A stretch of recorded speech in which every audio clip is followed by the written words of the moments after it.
Master ji, we can start. Okay. जय जिनेंद्र। जय जिनेंद्र।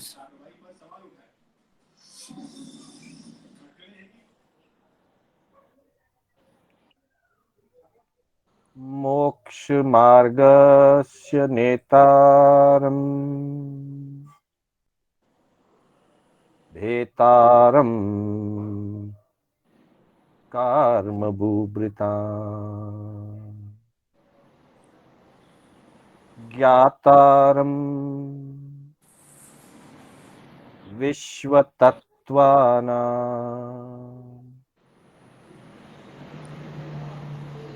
वन्दे तद्गुणलब्धये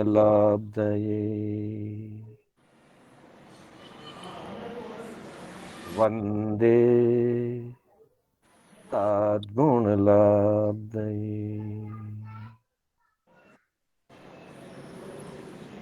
धर्मचंद जी ऑफ करिए ऑडियो वीडियो प्लीज, डिस्टर्ब हो रहा है।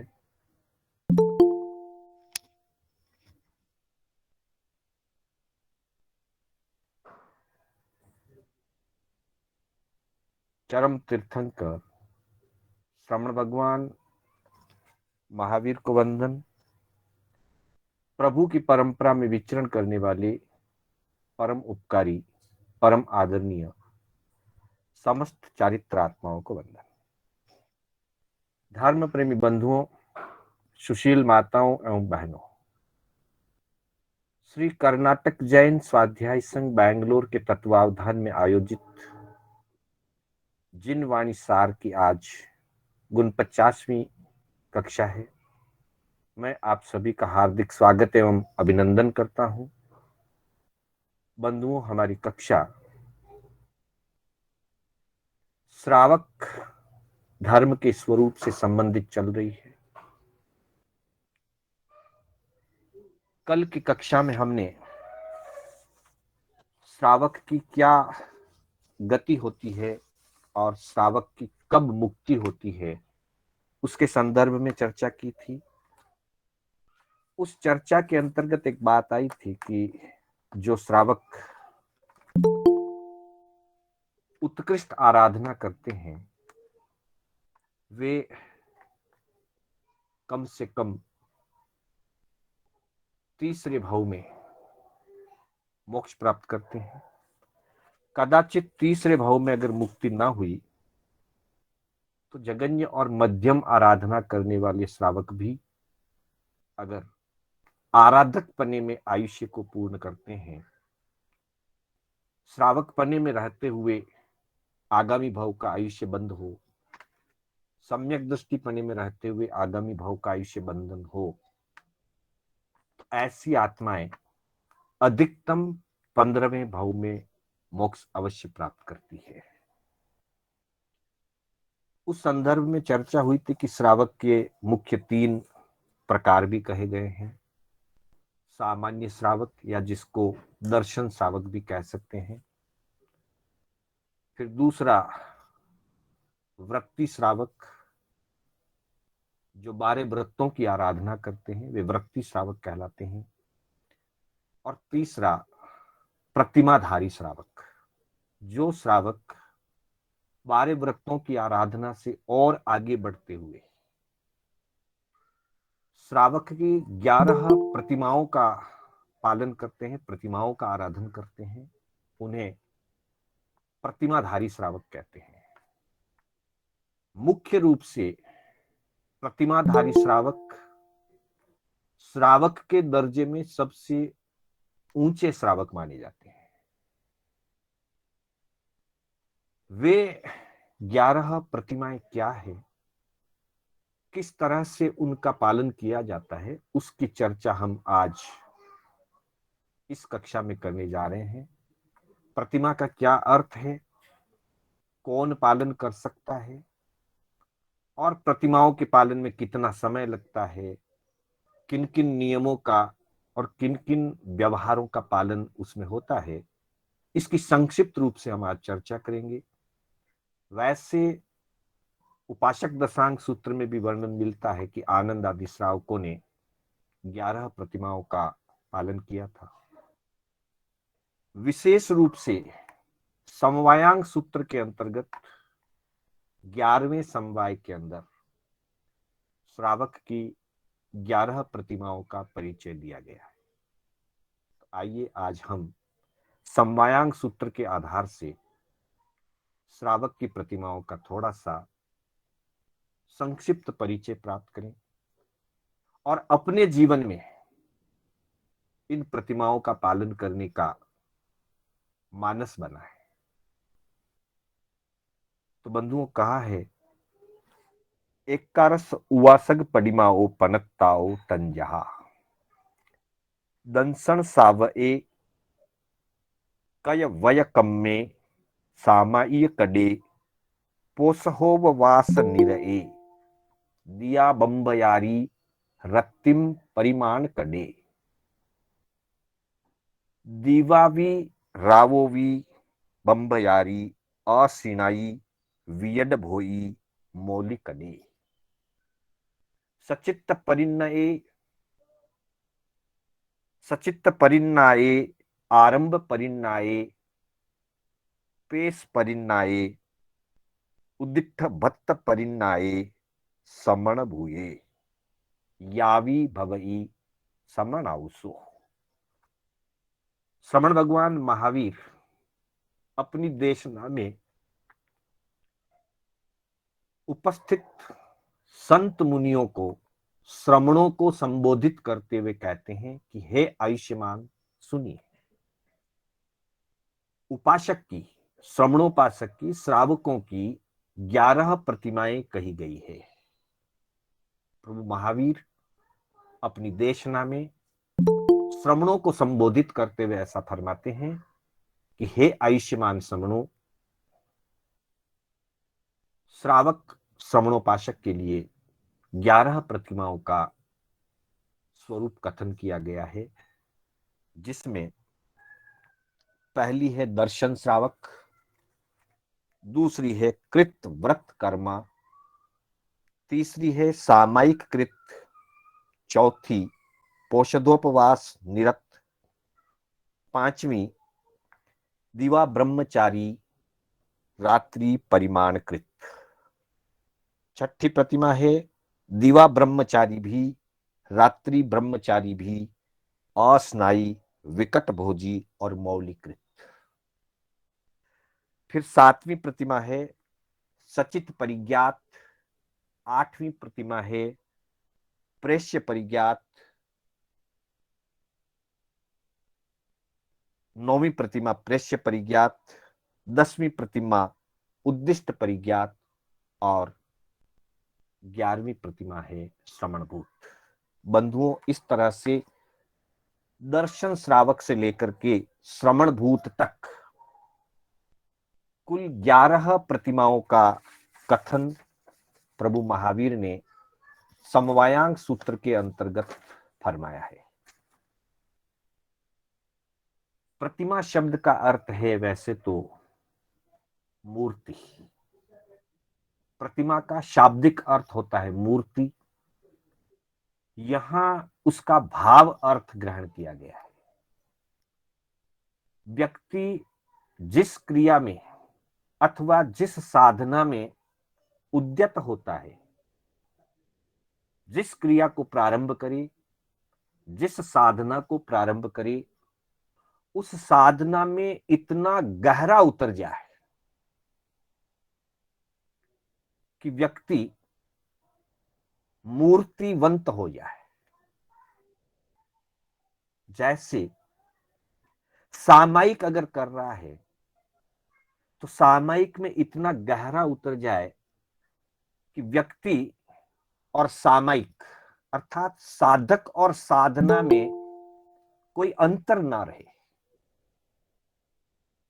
जैसे स्वाध्याय करते हुए व्यक्ति को स्वाध्यायी कहा जाता है। हम सब स्वाध्यायी हैं क्योंकि हम स्वाध्याय करते हैं, परंतु स्वाध्यायी का अर्थ सिर्फ स्वाध्याय कर लेना मात्र नहीं है। स्वाध्याय करते हुए एक स्वाध्यायी को स्वाध्याय में इतना गहरा उतर जाना चाहिए कि स्वाध्याय और स्वाध्यायी एक हो जाए, तभी उसे स्वाध्यायी कहा जाएगा। तो इसी तरह से श्रावक सबसे पहले प्रभु का अनुयायी बनता है, श्रद्धा से प्रभु की वाणी को श्रवण करता है और श्रद्धा संपन्न बनता है। उसे सामान्य रूप से अनुयायी या दर्शन श्रावक कहते हैं। फिर उसके बाद 12 व्रतों की वो आराधना करता है, तब व्रती श्रावक बनता है। उससे आगे बढ़कर जब वो अपनी साधना में पूर्ण गहराई से उतर जाता है, सिवाय साधना के, धर्म आराधना के उसका दूसरा कोई कार्य शेष ना रहे, वो कोई कार्य नहीं करता है, सिर्फ और सिर्फ साधना में उतर जाता है गहराई से, तब वो साधना उसके लिए प्रतिमा रूप हो जाती है। तो इस तरह से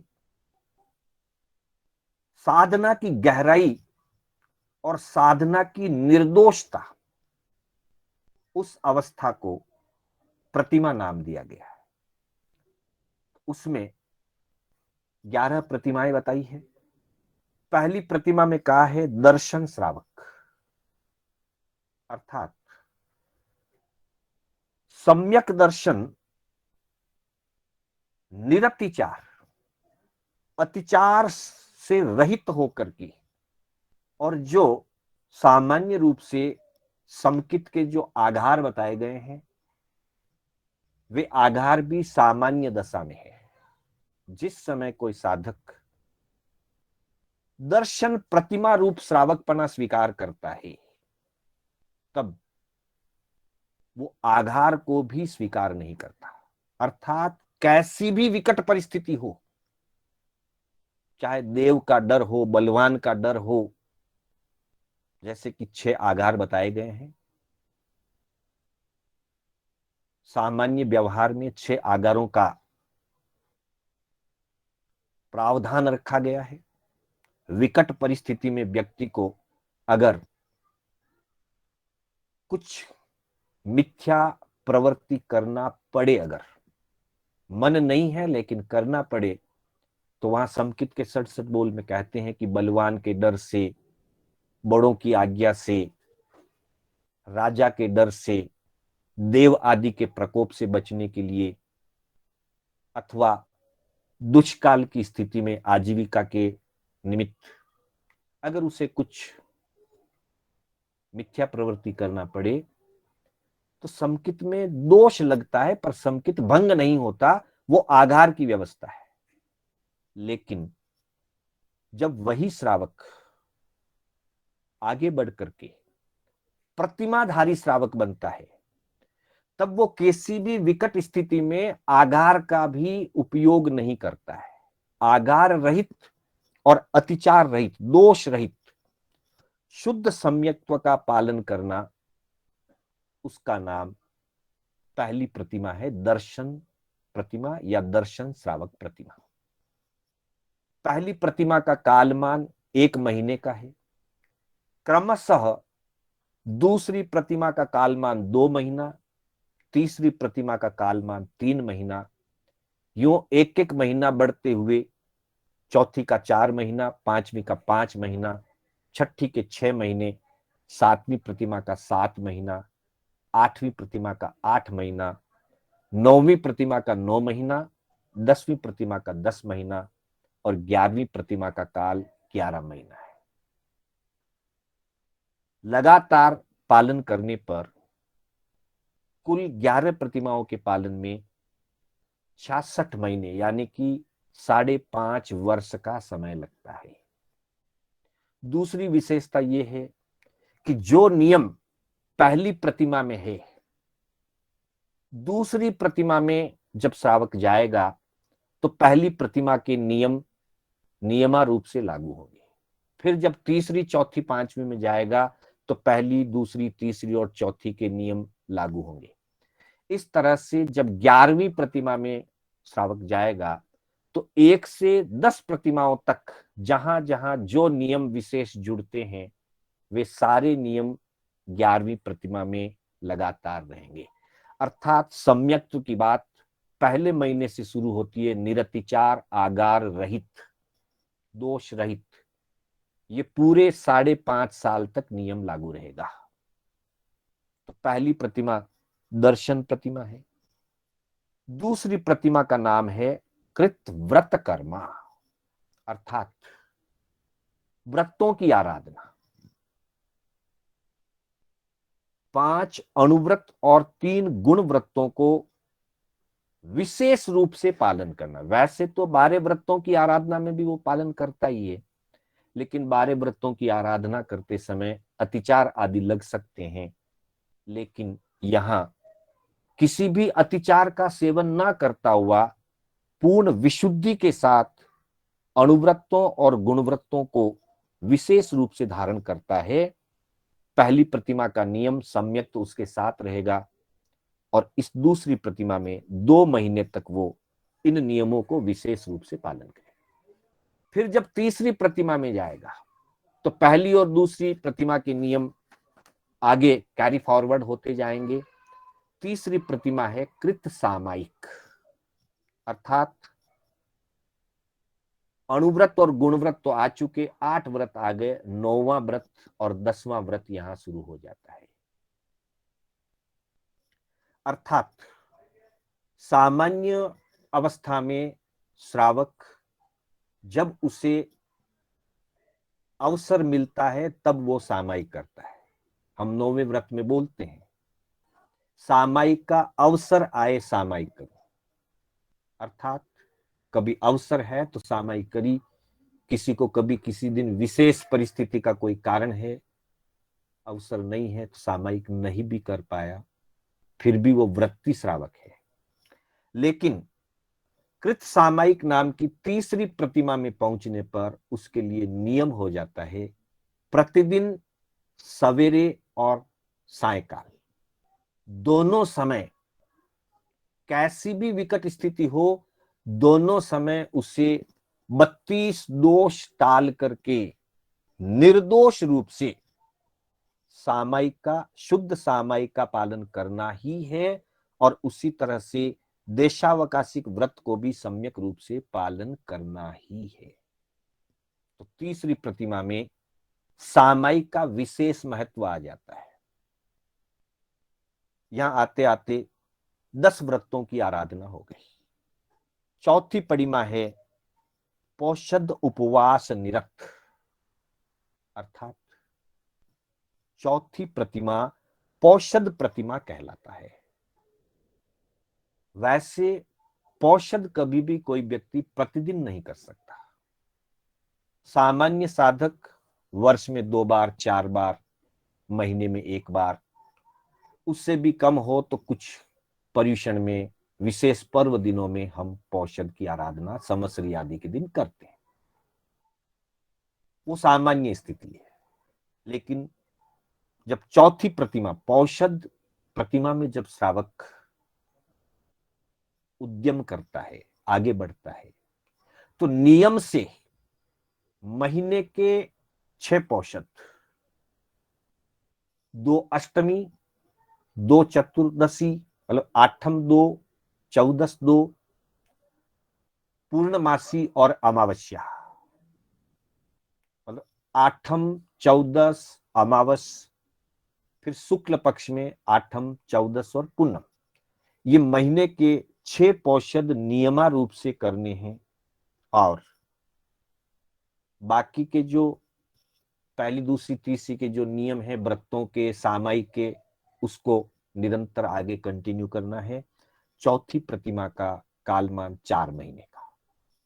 फिर 5वीं प्रतिमा आती है दिवा ब्रह्मचारी रात्रि परिमाणकृत। 5वीं प्रतिमा में ब्रह्मचर्य व्रत की, विशुद्ध ब्रह्मचर्य व्रत पालन की विशेषता बढ़ती है। तब कहा दिन में पूर्ण रूपेण शुद्ध ब्रह्मचर्य का पालन मन, वचन और काया से। रात्रि में परिमाण, मर्यादा, और यह 5 महीने की प्रतिमा होती है। उसके बाद छठी जो प्रतिमा है वो पूर्ण ब्रह्मचर्य की है। छठी प्रतिमा में काफी सारे नियम जुड़ जाते हैं। पहली बात, छठी प्रतिमा पूर्ण ब्रह्मचारी की है। दिवा रात्रि ब्रह्मचारी, दिवा भी राई भी, दिन में भी ब्रह्मचर्य, रात्रि में, मतलब संपूर्ण ब्रह्मचर्य का मन वचन और काया से पूर्ण ब्रह्मचर्य का पालन करना।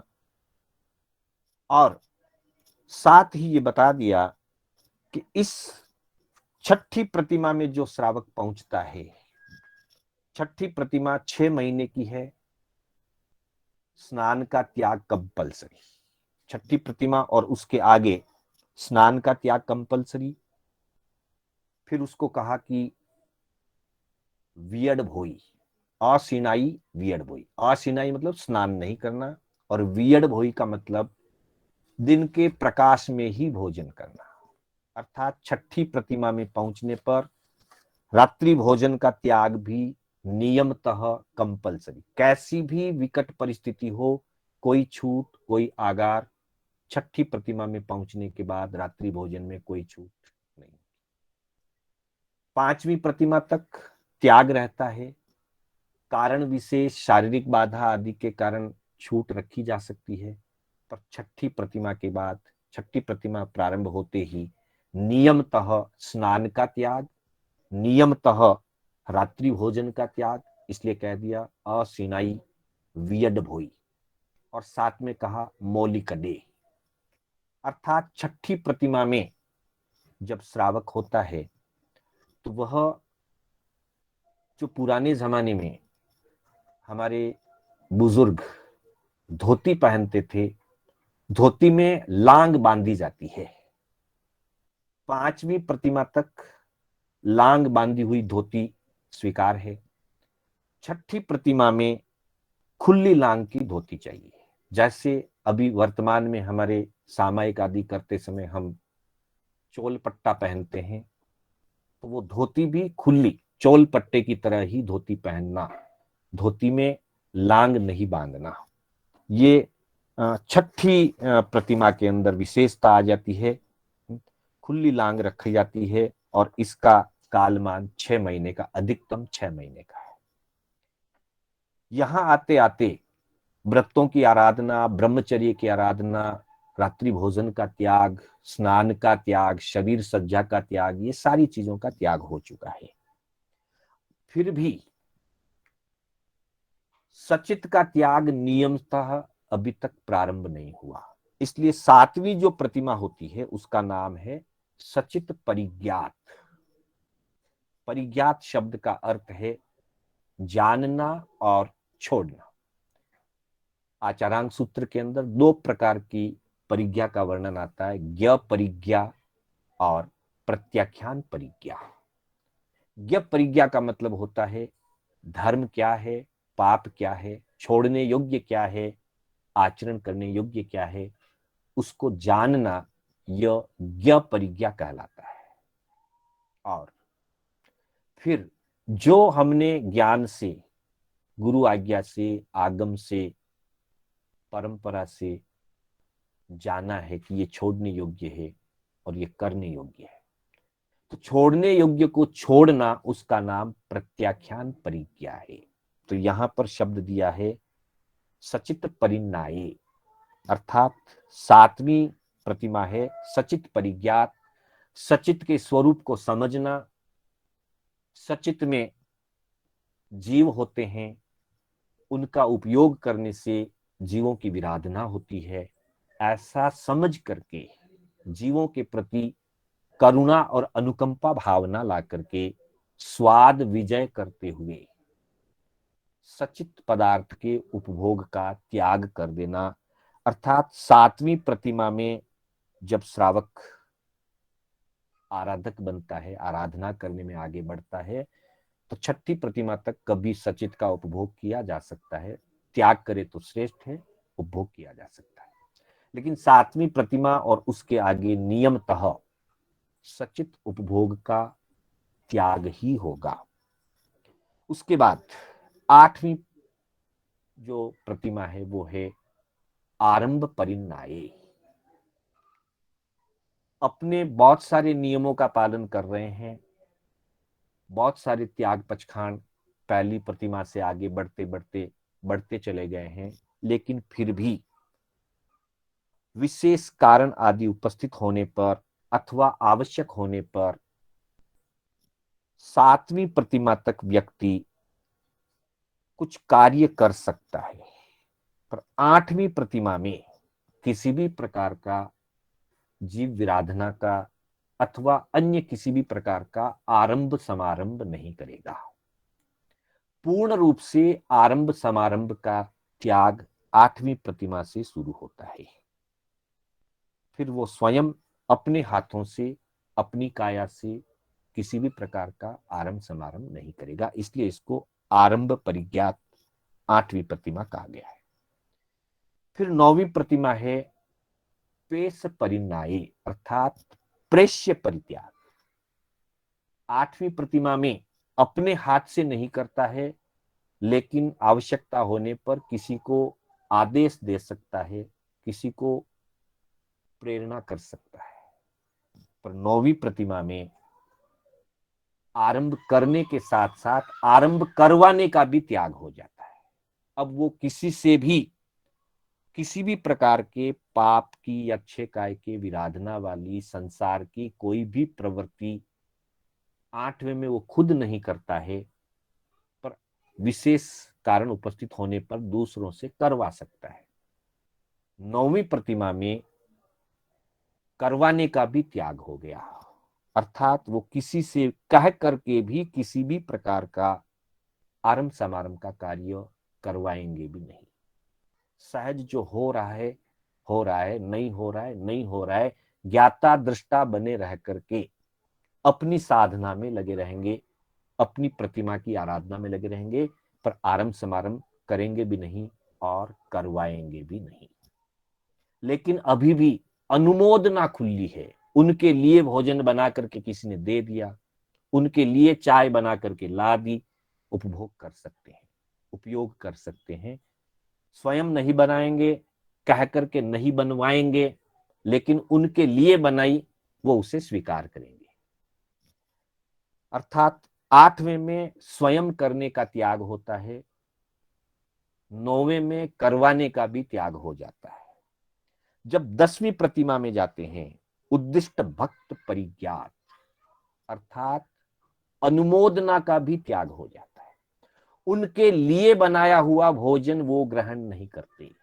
श्रावक हैं, अभी तक साधु नहीं है, लेकिन 10वीं प्रतिमा में जब पहुंच गए, फिर वे गोचरी लेकर के आए अथवा घर जाकर के आहार करें, लेकिन उनके लिए बना हुआ आहार वो नहीं ग्रहण करते, इसलिए अनुमोदना भी नहीं। आरंभ की आहार आदि के लिए ही होता है, बाकी के तो सारे कार्य पहले ही उन्होंने छोड़ रखे हैं। आहार आदि संबंधी 8वीं प्रतिमा में आरंभ करना नहीं, 9वीं प्रतिमा में आरंभ करवाना नहीं, और 10वीं प्रतिमा में अपने लिए अपने निमित्त बनाए हुए आहार आदि को ग्रहण नहीं करना, और साथ ही 10वीं प्रतिमा में आने पर सिर का मुंडन जरूरी है। बाल नहीं रख सकते, उस तरह आदि से सिर मुंडन करवाना, थोड़े से बाल चोटी के रूप में, ताकि परिचय होता रहे कि ये साधु नहीं है, श्रावक है। थोड़ी सी शिखा रख सकते हैं, चोटी रख सकते हैं, लेकिन उस्त्रे आदि से खुर मुंडन करवाना जरूरी है, बाल नहीं रखे जा सकते। ये 10वीं प्रतिमा होती है। 10वीं प्रतिमा में अपने घर में आहार कर सकते हैं, लेकिन उनके लिए बनाए हुए आहार को नहीं करना। सहज में जो बना है सबके लिए, वैसा आहार वो कर सकते हैं। फिर 11वीं प्रतिमा आती है श्रमण भूये, श्रमण भूत प्रतिमा, अर्थात साधु के समान। श्रमण भूत का मतलब है श्रमण के समान। 11वीं प्रतिमा में श्रावक साधु तो नहीं होता पर साधु जैसा हो जाता है, इसलिए उसका नाम है श्रमणभूत प्रतिमा। वेशभूषा साधु जैसी, झोली पात्रे रखना, घरों से गोचरी ला करके आहार करना, गोचरी भी निर्दोष, जैसे मुनिगण साधु साध्वी 42 दोष टाल करके आहार पानी लाते हैं, गोचरी लाते हैं, वैसे ही 42 दोष टाल करके निर्दोष गोचरी ला करके आहार करना। वेशभूषा साधु जैसी रखना। 10वीं प्रतिमा में सिर का मुंडन जरूरी है, उस तरह से मुंडन करवाना। 11वीं प्रतिमा में भी मुंडन जरूरी है, लेकिन शक्ति हो तो लोच कर सकते हैं, नहीं हो तो मुंडन करवाना, शक्ति हो तो लोच कर सकते हैं। 11वीं प्रतिमा से पहले लोच करने का विधान नहीं है। लोच का विधान श्रावक के लिए 11वीं प्रतिमा में। 11वीं प्रतिमा में भी अगर सामर्थ्य नहीं है, शक्ति नहीं है, तो लोच के स्थान पर मुंडन भी करवाया जा सकता है। साथ ही गोचरी आदि के लिए जब जाते हैं तब वो कह कर के गोचरी लेना, मैं साधु नहीं हूं, मैं श्रमणभूत प्रतिमाधारी श्रावक हूं, गोचरी के लिए आया हूं, ऐसा कह करके गोचरी ग्रहण करना, निर्दोष गोचरी ग्रहण करना। विशेषता यह है, मुनि ज्ञात अज्ञात परिचित अपरिचित किसी के भी घर में गोचरी के लिए जा सकते हैं, लेकिन 11वीं प्रतिमा में रहे हुए श्रावक जो साधु तो नहीं है पर साधु जैसे हैं, श्रमणभूत हैं, फिर भी उनके लिए बताया गया है कि वे गोचरी परिचित घरों से ही गोचरी लाते हैं, अपरिचित घरों में गोचरी के लिए नहीं जाते। कारण कि अपरिचित घरों में कभी कभी अपमान आदि भी हो सकता है। साधु जितनी दृढ़ साधना श्रावक की नहीं होती, इसलिए कभी मन उचाट हो जाए, मन में खेद उत्पन्न हो जाए, ऐसी स्थिति न आए। साधु कहीं पे भी गोचरी जाते हैं, अज्ञात घर में भी जाते हैं, वहां उनके लिए मान अपमान हो, अलाभ हो, तो अलाभ का परिचय है उनके, तो वो परिचय पर विजय प्राप्त करते हैं। पर श्रावक इतना दृढ़ मनोबल वाला नहीं होता है, और साथ ही राग भी इतना छोड़ करके उतना विरक्त नहीं है जितना मुनि होते हैं, इसलिए वो अपने परिचित और संबंधित घरों से ही आहार पानी लाते हैं। बाकी सारी क्रियाएं साधु के समान होती है, भिक्षावृत्ति, गोचरी, वेशभूषा, पात्र आदि रखना, 42 दोष टाल करके आहार लाना, सिर का या तो मुंडन करवाना, और यदि क्षमता है, शारीरिक अनुकूलता है, तो लोच करवाना। इस तरह से 11 प्रतिमाएं बताई गई है श्रावक के लिए। दर्शन प्रतिमा से लेकर के श्रमणभूत प्रतिमा तक पुनः ध्यान दें, हर प्रतिमा अपने नंबर के जितने ही महीनों के काल की होती है। पहली प्रतिमा 1 महीने की, दूसरी प्रतिमा 2 महीने की, इस तरह से क्रमशः 11वीं प्रतिमा 11 महीने की, कुल 5.5 वर्ष का, यानी कि 66 महीने लगते हैं लगातार करने पर। पहली प्रतिमा में जो नियम है वो दूसरी में लागू होंगे, पहली और दूसरी में जो नियम है वो तीसरी में लागू होंगे, और इस तरह से क्रमशः आगे बढ़ते बढ़ते 1 से लेकर 10 तक के जो नियम है वो सारे नियम 11वीं प्रतिमा में भी लागू होंगे। आगे आगे नए नियम बढ़ते जाते हैं, और पीछे पीछे की जो प्रतिमाएं हैं उनकी जो नियमावली है वो आगे कैरी फॉरवर्ड होती रहती है। इस तरह से एक साधक यथो व्यवस्थित ढंग से, एक समायोजित तरीके से 5.5 वर्ष का काल लगातार इन प्रतिमाओं के आराधन में बिताता है, तब वह श्रावक उत्कृष्ट श्रावक या प्रतिमाधारी श्रावक कहलाता है। तो बंधुओं, इस तरह से जो समवायांग सूत्र के 11वें समवाय में बहुत विस्तार से वर्णन किया गया है, मैंने बहुत संक्षिप्त में इनका थोड़ा सा परिचय लिया है। हम इसको और आगम की विवेचना में पढ़ करके विशेष जानकारी प्राप्त कर सकते हैं। मेरे बोलने में कोई स्खलना हुई हो, जिनाज्ञा विपरीत कथन हुआ हो, तो उसके लिए बारंबार मिच्छामि दुक्कडम। आप सभी का हार्दिक आभार, धन्यवाद। मंगल पाठ के साथ हमारी कक्षा विराम लेगी। गुरुदेव की आज्ञा से, बड़े श्रावकों की आज्ञा से, चत्तारि मंगलम, अरिहंता मंगलम, सिद्धा मंगलम, साहू मंगलम, केवली पनत्तो धम्मो मंगलम। चत्तारि लोगुत्तमा, अरिहंता लोगुत्तमा, सिद्धा लोगुत्तमा, साहू लोगुत्तमा, केवली पनत्तो धम्मो लोगुत्तमो। चत्तारि शरणं पवज्जामि, अरिहन्ते शरणं पवज्जामि, सिद्धे शरणं पवज्जामि, साहू शरणं पवज्जामि, केवली पनत्तम धम्मम शरणं पवज्जामि। अरिहंतों का शरणा, सिद्धों का शरणा, साधु जी का शरणा, केवली परुपित दया धर्म का शरणा।